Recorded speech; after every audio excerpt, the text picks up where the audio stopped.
Shibu Sargam Official presents.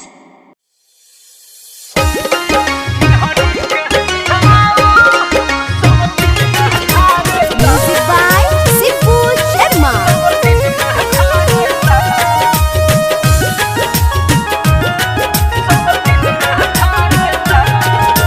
मिलल ऐसन मरद बुझे नहीं दर्द सखी के तना कहीं रे।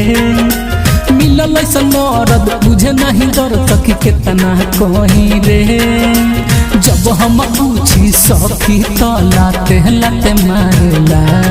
मैं हरी के चिझवा सब दिन में ढारेला। मैं हरी के चिझवा सब दिन में ढारेला।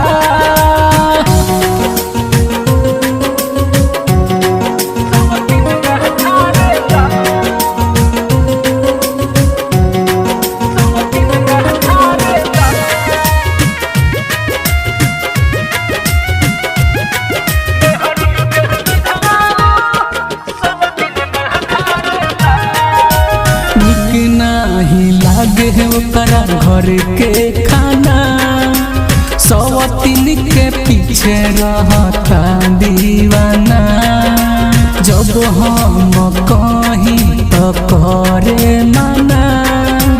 ओकरे के बुझेला अपन जानना। ओकरे के बुझेला अपन जानना। नहीं रतिया सखी कैसे कहीं बतिया जिला जारेला। कटे नहीं रतिया सखी कैसे कहीं बतिया जिला जारेला। ओकरे जे हंसे जमुना रोज रोज तारेला। मैं हरी के चिझवा सब दिन में ढारेला।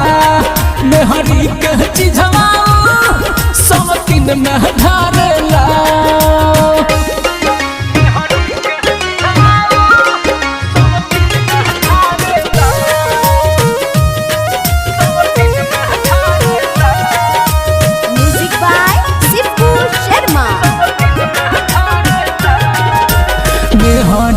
रोवेली सौतीन हंसतारी।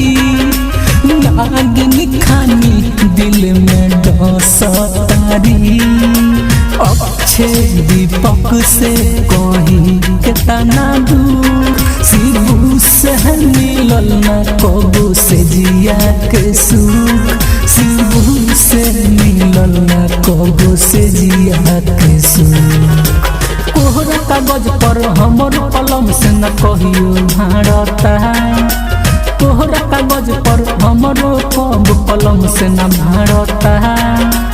जब जब हम बोली तो हमरो के डांटेला।